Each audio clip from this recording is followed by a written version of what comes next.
सुप्रभात छात्रों, आज हम शास्त्री द्वितीय वर्ष का क्लास लेंगे जिसमें हम रश्मि रथी के प्रथम सर्ग पढ़ाएंगे।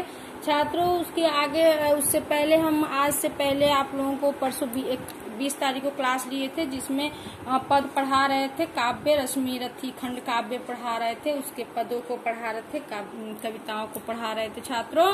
तो आज उसके आगे की कविता को हम लोग देखेंगे, ठीक है, और उसके शब्दार्थ को देखेंगे, फिर उसके भावार्थ को देखेंगे छात्रों, ठीक है। तो उसके आगे की कविता है जलद। आप लोग को उससे पहले हम गुदड़ी में रखती चुन चुन कर बड़े कीमती लाल, यहाँ तक आप लोगों को पढ़ा चुके थे छात्रों, ठीक है।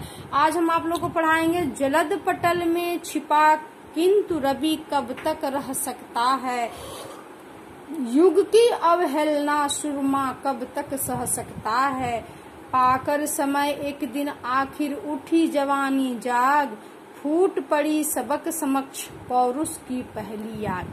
यानी रामधारी सिंह दिनकर जी कर्ण के व्यक्तित्व, उसके कृतित्व के, उसके क्या कर्म उसने किए हैं, किस प्रकार के उसके अंदर की जो गुण है उसको दिखाने की कोशिश की है छात्रों। पहले हम छात्रों इसके अर्थ को जान लेंगे, शब्दार्थ को कहने का अर्थ, और उसके बाद हम इसके भावार्थ को जानेंगे छात्रों, ठीक है। तो जलद पटल लिखा है ना, तो जलद मतलब होता है जल देने वाला, मेघ, बादल। पटल का अर्थ होता है पर्दा भी होता है, तह भी होता है, परत। तो जलद पटल किसको कहा गया है? मेघ को कहा गया, ठीक है। रवि का जानते हैं सूर्य, युग काल अवधि होता है, अवहेलना तिरस्कार, सुरमा का अर्थ होता है योद्धा, बहादुर, है ना छात्रों। उसके बाद उसका समक्ष का अर्थ होता है सामने, पौरुष का अर्थ होता है शक्ति, है ना। शब्दार्थों को भी छात्रों आप लोग याद कर लिया कीजिएगा, ठीक है। तो हम इसके अर्थ भावार्थ के बारे में जानेंगे छात्रों। तो प्रस्तुत काव्य पंक्ति में कवि दिनकर जी कहते हैं कि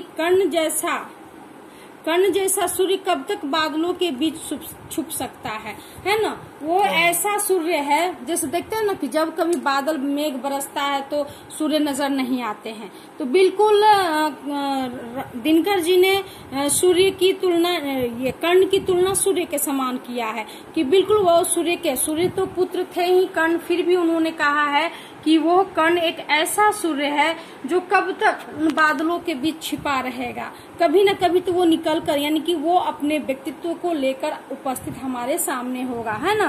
कहते युग की अवहेलना सुरमा कब तक सह सकता है। जिस प्रकार समाज ने, युग ने कर्ण को तिरस्कार किया है छात्रों, इसलिए कवि दिनकर कहते हैं कि कब तक जो युग समय समाज ने उसे तिरस्कार, कब तक उस कर्ण जैसे योद्धा का तिरस्कार कब तक कर सकता है। उसका ऐसा नहीं है कि हमेशा तिरस्कार में ही वो जीवन जिएगा, नहीं। कर्ण का ऐसा समय आएगा जब उसे लोग देखेंगे। वही कहते हैं कि युग की अवहेलना कब तक कर्ण जैसा योद्धा सह सकता है, ये संभव नहीं है ना। उसके बाद आगे कहते हैं कि कभी ना कभी तो वो युग के सामने अपनी शक्ति को लेकर उभरेगा ही। बात सही है, देखते हैं ना। कहता है आगे की पंक्ति, पाकर समय एक दिन आखिर उठी जवानी जाग, है ना।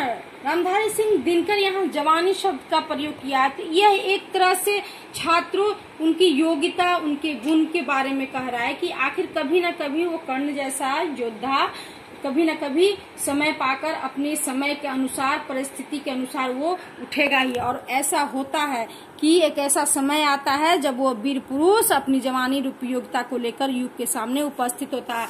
और जब युग के सामने उपस्थित होता है तो युग के लोग क्या करते हैं, परेशान हो जाते हैं कि कहीं कर्ण अर्जुन जैसे योद्धा को हरा ना सके, इसलिए सबको डर हो जाता है। क्योंकि ये अर्जुन को तो सारे लोग सपोर्ट करते हैं, लेकिन कर्ण को सपोर्ट करने वाला कोई नहीं रहता है सिवाय दुर्योधन के छात्रों।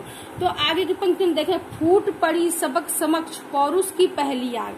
और इस प्रकार कर्ण जो है वो अपने वीरता, अपने पौरुष को एक आग की तरह सबों के सामने आता है, और उसके इस पौरुष को देखकर सारे समाज, सारे ये युग जो उसको तिरस्कार के रूप में देख रहा था छात्रों, सबकी मुंह बोलती बंद हो जाती है।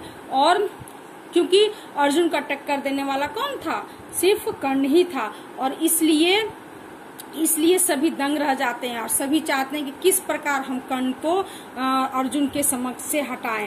तब न देखते हैं ना कि उसको भी छल से ही कर्ण को युद्ध में मारा जाता है छात्रों। ठीक है, तो हम लोग यहाँ तक पढ़ लिए। इसके आगे की पंक्तियों में छात्रों अगले क्लास में देखेंगे। ठीक है, आप लोग रिवीजन करते रहिए।